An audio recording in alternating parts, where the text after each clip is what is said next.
असलामुअलैकुम guys, अज वाली video साडी है beauty extreme skin whitening beauty cream ते बड़ी आउट क्लास क्रीम आ उन्हां सिस्टरां भाइयां वास्ते जिहड़े स्याह रंग होने की वजह तो परेशान आ।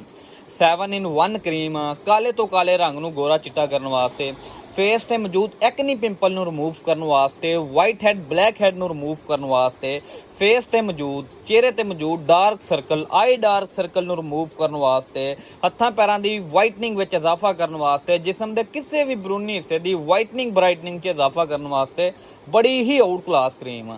चेहरे ते मौजूद ओपन पोर्स नूं रिमूव करने वास्ते बड़ी जबरदस्त क्रीम आ। उन्हां सिस्टरां भाइयां वास्ते बड़ी ही आउट क्लास चीज़ आ जिहड़े स्याह रंग की वजह तो परेशान आ। काले तो काले रंग नूं गोरा चिट्टा करने वास्ते बड़ी आउट क्लास क्रीम आ। 2 दिन विच बड़ा हैवी किस्म दा रिजल्ट आएगा। जिल दे डॉक्टरां दी रिकमेंड शुदा क्रीम आ, बड़ी आउट क्लास क्रीम आ। खास तौर ते स्किन वाइटनिंग वास्ते बड़ी ही आउट क्लास क्रीम आ। Beauty extreme skin whitening beauty cream इस पैकिंग च तुहानूं मिल जाएगी। डॉक्टर दी तजवीज़ शुदा क्रीम इंपोर्टेड क्रीम आ। इहदे उपर उन्होंने सारी डिटेल मैंशन की हुई है। इंपोर्टेड क्रीम आ, 7 in 1 ना किस किस मसले वास्ते हल हो सकती, किस किस मसले वास्ते तुसी इस क्रीम नूं यूज़ कर सकते हो। खास तौर पर फेस की वाइटनिंग ब्राइटनिंग च इजाफा करने वास्ते, स्याह तो स्याह रंग नूं गोरा चिट्टा करने वास्ते, एक्नी पिंपल नूं रिमूव करने वास्ते, dark circle eye dark circle नूं रिमूव करने वास्ते, वाइट हैड ब्लैक हैड नूं रिमूव करने वास्ते, फेस ते मौजूद ओपन पोर्स नूं रिमूव करने वास्ते बड़ी आउट क्लास चीज़ आ। बड़ी ही आउट क्लास चीज़ आ। 2 दिन च बड़ा हैवी किस्म का रिजल्ट आएगा। तुसीं इस क्रीम नूं किस तरह यूज़ करना वीडियो च अगे मुकम्मल डिटेल नाल रिव्यू देवांगे। वीडियो च अगे वधन तो पहले जिहड़ा सिस्टर भाई मेरे चैनल ते नवां चैनल सबसक्राइब कर लो, बैल आइकन का निशान प्रेस कर दो ताकि इस तरह दी मजीद वीडियो आसानी नाल तुहाडे तक पहुँच सकन। Guys beauty extreme skin whitening beauty cream new cream आ, बड़ा आउट क्लास रिजल्ट आ। जिस तरह के होमियो ब्यूटी क्रीम पाकिस्तान में बड़ी मकबूलीयत हासिल आ, होमियो ब्यूटी क्रीम बहुत टॉप ते सेल हो रही, उस क्रीम का भी बहुत हैवी किस्म का रिजल्ट आ।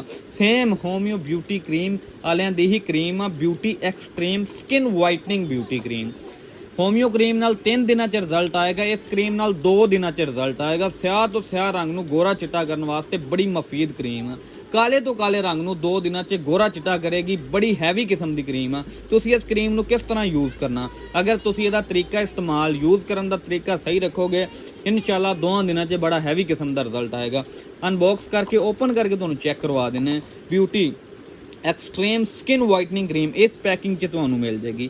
ओरिजिनल ते फेक का भी तुहानूं दस दिन्ने, जिसनूं ए वाला स्टैंप नहीं लगी होएगी वो क्रीम फेक आ, जिस ते लगी होएगी ओरिजिनल। सिर्फ इसकी यही निशानी, इस तो इलावा तुसीं इहनूं फेक या ओरिजिनल दा इस तो हट के इहदी कोई भी तुसीं निशानी इहदे विच नहीं है जिस तो तुहानूं साबित हो सके ओरिजिनल या फेक आ।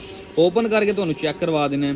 इस पैकिंग च तुहानूं मिल जाएगी हल्का पिंक कलर आ, बड़ी ही आउट क्लास क्रीम आ।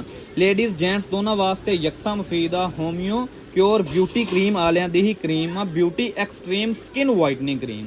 डॉक्टर दी रिकमेंड शुदा क्रीम आ। स्याह तो स्याह रंग नूं 2 दिनों च तुसीं इस क्रीम के इस्तेमाल नाल गोरा चिट्टा कर सकते हो। तुसीं इस क्रीम नूं किस तरह यूज़ करना, ब्यूटी क्रीम आ लेकिन नाइट टाइम यूज़ करना। नाइट टाइम यूज़ का तरीकाकार है, सौण लगे अपने फेस नूं वाश करो, वाश करके खुश करके क्रीम की हल्की हल्की तह लगा के सो जाओ। अगर तुहाडे फेस ते एक्नी पिंपल आ, एक्नी पिंपल वाली जगह ते तुसीं ज़्यादा मकदार च लगाउणा, इतनी मकदार लगाउणी कि एक्नी पिंपल अच्छी तरह कवर हो जाए। इंशाल्लाह तुसीं अगर इस तरीके नाल इस क्रीम नूं इस्तेमाल करोगे 2 दिनों च काले तो काला रंग गोरा चिट्टा हो जाएगा, फेस ते मौजूद एक्नी पिंपल का जड़ तो खात्मा हो जाएगा। लेडीज़ जेंट्स दोनों वास्ते यकसा मुफीद आ। इस क्रीम का कोई साइड इफेक्ट नहीं। तुसीं इस क्रीम नूं यूज़ करना, इहदे विच तुसीं किसी भी चीज़ नूं ऐड नहीं करना, कोई भी वाइटनिंग का कैप्सूल या कोई भी मैडिकेटेड ट्यूब भी तुसीं इस क्रीम में यूज़ नहीं करनी। Beauty extreme skin whitening beauty cream बहुत ही आउट क्लास किस्म का फार्मूला कलर की वाइटनिंग ब्राइटनिंग च इजाफा करने वास्ते, खास तौर पर ब्राइडल वास्ते बड़ी आउट क्लास चीज़ आ। 2 दिन च बड़ा हैवी किस्म का रिजल्ट आएगा। शर्तिया क्रीम आ स्याह तो स्याह रंग नूं गोरा चिट्टा करने वास्ते। इसकी प्राइस से गल कर लेने, किसी भी अच्छे कास्मैटिक शॉप तो 450 रुपए की आसानी नाल तुहानूं मिल जाएगी। बाय करन तो पहले तुसीं फेक तो ओरिजिनल की अच्छी तरह तसली कर लेनी। अगर ओरिजिनल होएगी 2 दिन च बड़ा हैवी किस्म का रिजल्ट आएगा। गाइज मैं उम्मीद करदा तुहानूं मेरी वीडियो अच्छी लगी होएगी। अगर मेरी वीडियो अच्छी लगी लाइक शेयर कमेंट जरूर कर देना। मिलते हैं इस तो नेक्स्ट वीडियो में, अपना ख्याल रखिएगा। अल्लाह हाफिज़।